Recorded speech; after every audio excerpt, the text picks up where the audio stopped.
观众朋友，大家好，欢迎收看新唐人晚间新闻。今天是美东时间12月12日，星期五。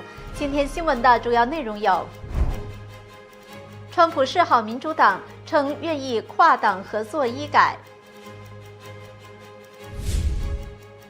美国联邦调查局表示，安提法是美国国内最大恐怖主义威胁。87岁范僧老来得子，与儿女断绝关系惹争议。神韵营20周年2026巡回演出赛集正要致贺。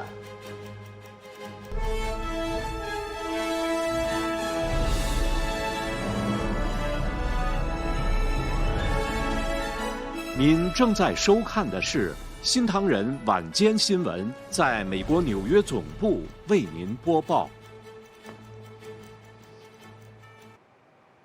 美国总统川普释出跨党合作的讯号，表示新的一年希望能与民主党携手推动医疗改革。他稍早也宣布已经成功斡旋泰国与柬埔寨达成共识，将自从周五晚间起全面停止边境交火。下面请看本台华府记者张亮的报道。川普总统在最新的公开谈话中，罕见以温和的语气向民主党喊话，表示希望未来能跨党派推动医疗改革。他强调，共和党和民主党都是他愿意合作的对象。We do. We have a lot of Democrats, and we welcome you. Honestly, we do. And I think we're going to start working together in healthcare. We love the Republicans, and we love the Democrats, so we love everybody else. And I look forward to working with each and every one of you in the coming year to make our nation stronger, safer, wealthier, healthier. And I really believe we can work on healthcare together and come up with something that's going to be much better. 川普一方面向国内政敌释出善意，另一方面呢，也在国际危机中显示斡旋的成果。针对泰国和柬埔寨近日边境冲突升高，川普在真相社交平台贴文指出，他周五上午与泰国总理阿卢丁以及柬埔寨总理洪马内进行了非常良好的对话，双方同意自周五晚起停止所有射击行动，并回到先前达成的和平协议。他也特别感谢马来西亚总理安华在调停过程中提供协助。另一方面，美国财政部长贝森特本周表示，美国工薪阶层渴望在明年收到大笔退税，每户家庭金额约落在1000到2000美元之间。这项退税措施与川普总统7月公布以预算调整为核心的大而美法案中的减税政策有关。新唐人电视台记者张亮、易兴，美国华府报道。谢谢张亮。大纪元媒体集团近日12月9日，在美国首都华盛顿举办了1年1度的圣诞聚会，400多位华府的政要名人齐聚一堂。他们一致称赞大纪元时报和新唐人电视台的职业操守、新闻诚信。媒体集团坚持报道事实真相，赢得了主流社会各界人士的尊重。到场的400多位嘉宾中有美国国会的参众议员、美国国务院、司法部、国土安全部、卫生及公共服务部、国立卫生研究院等联邦政府高层官员、外国驻美国大使及外交使节、智库专家、大学教授、律师、非政府组织代表以及驻白宫的媒体同仁。大纪元和新唐人坚持报道事实真相，赢得了美国社会各界人士的尊重。And what are your thoughts about the Epoch Times and NTD? They're pursuing the truth. So people really need to go to places like Epoch Times and your station to find it. So I truly appreciate those journalists who understand that this is really about conveying the truth to the public. You guys are the ones who tell the truth to the world. So congratulations. Happy New Year's. NTD and Epoch Times are great entities. I highly recommend them to everybody. I like their journalistic integrity, what it is they stand for, the depth of their journalism, the depth of their content. Well, we are so grateful to Epoch Times and NTD for the incredible coverage and the work that they do every single day to deliver this message that's about the freedom movement across the globe. 英文大纪元主编法克特介绍，英文大纪元时报目前是美国第4大报，是美国白宫、国会、联邦政府机构的主要消息来源之一。Well, I'm a big fan. I like truth tellers. I like people that give information and that are trying to take away the bias of society and just like have people be able to have the information to make their own decisions. And that's what the Epoch Times does. I love the Epoch Times. My friend Jan Nikelic has interviewed me several times. I'm just a great admiration for independent journalists. Didn't matter what the topic was, healthcare, whatever. You guys were always there covering it. And God bless you for it. We need you to be even bigger and bolder. 大纪元媒体集团总裁周世宇博士致辞，感谢多年来给予大纪元和新唐人支持的所有人。大纪元媒体集团将一如既往地把真相传给中国和世界各地的人。这次圣诞聚会参与人数是历年最多的一次，许多嘉宾衷心祝愿大纪元媒体集团在2026年有更长足的发展。新唐人电视台记者伯利、张亮，美国华府报道。美国联邦调查局国家安全处行动主任迈克尔·格拉辛周四在国会听证会上强调，反法西斯运动的安提法类似基地组织和伊斯兰国，目前是美国境内最紧迫并且最具暴力性的威胁。FBI 将继续展开调查。We share the same view. When you look at the data right now, you look at the domestic terrorist threat that we're facing. Right now, what I see from my position is that's the most immediate violent threat that we're facing on the domestic side. 格拉辛表示，目前有约70起相关的安提法调查案件，今年相关的逮捕人数也比去年增加171%。安提法已成为 FBI 当下最主要的关注目标。美国总统川普已在今年9月宣布将安提法列为国内恐怖组织。司法部与 FBI 持续投入更多资源，监控其暴力行动，并将其视为针对政府机构、治安及保守派社群的主要暴力来源。那有人会把一整个那个拖车盘的那个崭新的砖头放在那儿，给他们准备好做武器。那后面一定是有这个相当财力的人力在后面的支持。FBI 目前评估认为，一些国际暴力恐怖分子在美国境内活动，能够迅速集结而不被发现，并且使用加密通讯平台，给 FBI 阻止潜在的暴力袭击带来了巨大挑战。特别是美国国内立法，这相对的不足，所以使这个问题在国内通过立法或者通过法律程序来进行打击。美国面临很多的掣肘。按照美国现行的法律，美国可以把欧洲的一些安提法组织列入恐怖组织黑名单，它无法将国内的安提法组织列入恐怖组织名单。安提法的根源可以追溯到1920年到1930年代德国的基督运动，其最初由共产国际及德国共产党相关团体推动，其核心目标并非现代语境中民权式的反法西斯运动，而是建立共产主义政权的革命斗争。新唐人电视台记者于良纽约采访报道。周五，美国交通部长肖恩·达菲召开记者会，强调纽约州超过一半的商用驾照是在非法情况下发出的，并且警告纽约如果不及时整改，考虑撤回原本拨给纽约州的7300万美元联邦公路资金。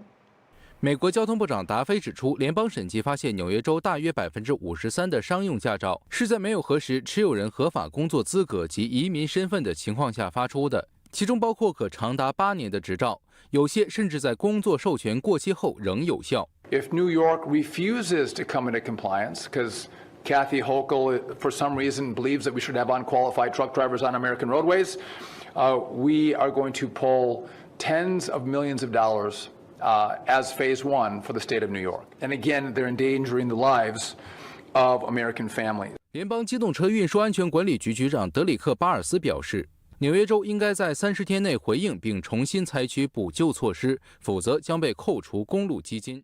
So New York must immediately pause the issuances of non-domiciled COPs and CDLs. They need to conduct a comprehensive audit of every non-domiciled credential that is issued. And then they need also void, rescind, and reissue all licenses that were not issued in compliance with federal law. 这项措施的起源是一名未获准在美国行驶的卡车司机在佛罗里达州非法掉头，导致一起车祸造成3人死亡，从而促使联邦政府加大对发放商业驾照的监督力度。新唐人电视台实习记者应翔综合报道。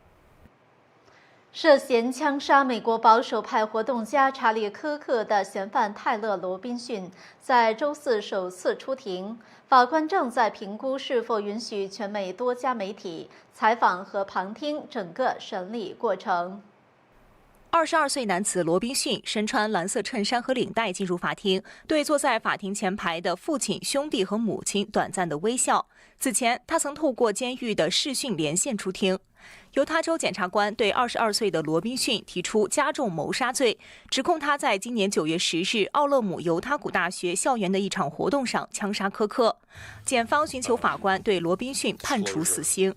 法官格拉夫表示，案件受到公众的高度关注，允许罗宾逊穿便服出庭，并禁止媒体拍摄戴手铐镜头。I find that excluding the cameras from the courtroom would be disproportionate for this hearing. I find that making it very clear, first, that the transmission cannot begin until court is in session and must end as the court ends the session and cannot be filmed before or after. It is our understanding that those live streaming this signed and declared that they would follow the decorum order, and they violated it. 科克遗孀艾瑞卡·科克则支持审理过程公开透明，应该让摄影机进法庭。新唐人电视台记者杨洋，洛杉矶报道。接下来，请您收看本期的美国聚焦。周五，负责美军在拉丁美洲部署与行动的美国南方司令部司令、海军上将阿尔文·霍尔西宣布提前2年退休。近期，美国与委内瑞拉的关系升温，美军先后扣押1艘油轮，并对多艘涉嫌走私毒品的船只展开致命行动。We must always be there for like-minded partners, like-minded nations who share our values, democracy, rule of law, and human rights. The challenges we face are complex, but working together and with our partners, we can and will make a lasting impact. 周五，美国国土安全部长克里斯蒂诺姆在华府表示，预估到今年底将有250万名非法移民离开美国。By the end of this year, 2.5 million illegal aliens will have left our country. That includes over 600,000 that were detained and deported, but 1.9 million virtually have left voluntarily. 川普政府在5月份宣布，对自愿返回原籍国的非法滞留者提供$1000的奖励金。曾在影集《了不起的梅索太太》第5季出演女警的好莱坞演员温妮·戴维斯，本周一晚间在纽约曼哈顿过马路时，不幸被一辆左转的黑色凯迪拉克 SUV 撞上，重伤不治，享年60岁。肇事者是一名61岁的男子，他事后留在现场配合调查，目前尚未面临指控。周五，法拉盛商业改善区在 Tangerine 购物中心举办1年1度的玩具捐赠庆典，现场不但让民众免费领取玩具，还能跟圣诞老人合影，气氛相当的热闹。今年是活动迈入的第6年，商改区共准备了超过1150件玩具，数量创下了历年新高。这个活动可以把社会凝聚在一起，然后就说不管小孩子大人，我们可以一聚一堂，然后就说过一个快乐节日。新唐人电视台记者尚静纽约采访报道。广告之后，您将收看到87岁范曾老莱德子与儿女断绝关系惹争议。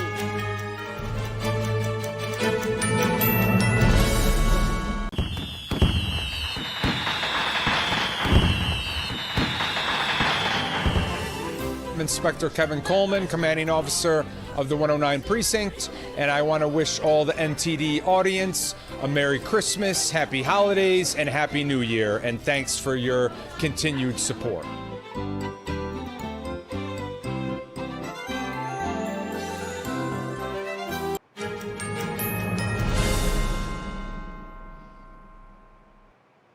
欢迎回来。12月11日，87岁的书画家范曾在微博上宣布与37岁的妻子徐萌喜得独子，同时宣布与女儿和继子断绝一切关系。范曾日前在贴文中说，他与妻儿已经迁入新居，鉴于年事已高，大部分事宜已交给妻子处理，他人无权干涉。今年7月，范增的女儿范晓慧说，父亲被35岁的妻子徐萌带走，20亿藏品也全被搬空。范增在贴文中还称，有人以他子女的名义寻找他，这是恶意虚构事实，危害了他全家的安全，干扰了他的生活，因此他与女儿、继子和家属都断绝关系。范增和他的女儿、继子脱离关系，他把所有的情感都倾注在他现在年轻貌美的妻子和他的儿子的身上，这是道德问题，但从法律上是没有问题的。北京法律界一位律师在社交平台分析称，父亲单方面宣称与成年子女断绝关系，不具有法律效力，子女对父亲仍要履行赡养义务，对父亲的遗产也仍然有继承权。至于说断不断亲，只要他的遗嘱里边写清楚了，所有的遗产都归他的幼子，顶多是社会舆论、公众的观感的问题，而不是法律问题，法律上是行得通的。范增有过4段婚姻。2024年4月10日，范增宣布与当时35岁的徐萌结婚。作为一个公众人物，他在中共的体制下混得如鱼得水，一生之中不断的换妻，不断的产生婚外情，这套生活方式与中共体制有很大的关系。中共的高干还有很多的文人都有这方面的问题。新唐人电视台记者李运、秋月采访报道。广告之后，您将收看到：机场免费服务要慎用，充电口和 WiFi 暗藏风险。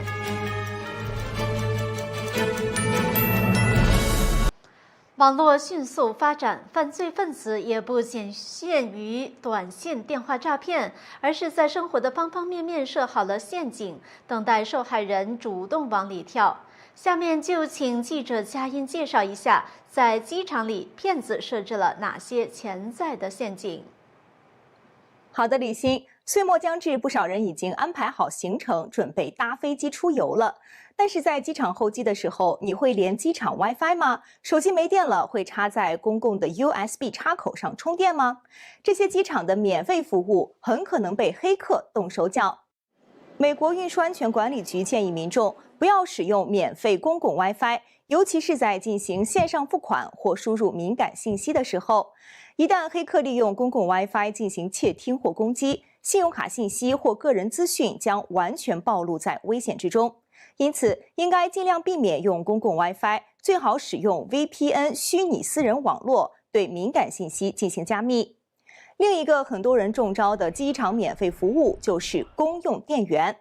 黑客可以通过 USB 插口安装恶意软件，一旦受害者使用这种插口充电，会被不知不觉植入病毒，盗取信息。联邦通讯委员会提醒民众4点：在机场避免用 USB 插口充电，交流电源插座相对安全，最好自己准备充电插头、车载充电器和充电线。另外，使用自己的充电宝最为安全。如果无法避免使用插座，建议选择只充电无法传输数据的充电线。其实不只是机场，任何的公共场合的 WiFi 和插座都要小心谨慎的使用，不要为了一时的方便而掉进犯罪分子的陷阱。李欣，下面请您收看今天的财经快报。周五，受市场避险情绪上升影响，黄金价格涨到7周以来最高点，其中现货黄金涨到4350美元，期货黄金突破4380美元，白银价格则再度刷新历史纪录，现货白银价格突破64美元，期货白银一度超过65美元，其他贵重金属包括铂金和钯金都出现较大涨幅。美元周五出现连续第3周下跌，汇率在2个月以来的低点徘徊，让持外币的海外投资者购买黄金、白银的价格更低。数据分析公司 Cotality 最新报告，美国房地产今年第3季缩水，导致抵押贷款的房屋净值年度减少 2.1%， 相当于一套普通独栋住房净值下降13400美元。因此120万套住房的净值跌到低于抵押贷款余额。截至第3季结束，美国所有有抵押贷款的房屋总价值为17.1万亿美元，同比减少3738亿美元。第三季房价跌幅最大的城市是洛杉矶、旧金山、华盛顿、迈阿密和德州休斯顿，房价仍在上涨的包括波士顿、芝加哥和纽约。周五有消息爆出，应俄罗斯清算人的申请，法国临时冻结了谷歌法国价值1.29亿美元的资产。这部分资产之前由谷歌俄罗斯管理。俄罗斯入侵乌克兰数月后，查封了谷歌俄罗斯的银行账户，导致谷歌俄罗斯破产。目前，俄罗斯清算人正在欧洲多个国家寻求强制执行令，冻结在俄罗斯有业务的跨国企业在第三国的资产。近期，欧洲正在考虑是否动用境内被冻结的俄罗斯资产，这部分资产总额高达约2466亿美元。广告之后，您将收看到神韵营20周年2026巡回演出在即，正要致贺。享誉全球的神韵艺术团即将迎来成立20周年，将以全新制作开启2026年全球巡回演出。从美国到欧洲、亚洲、大洋洲，将顶级的中国古典舞与中西合璧的原创音乐带上国际舞台。政要也在日前致信祝贺，带您来了解。神韵艺术团迎来创团20周年，即将在12月18号率先于法国开启全球巡演。随着圣诞与新年档期展开，神韵将陆续登上世界各大舞台。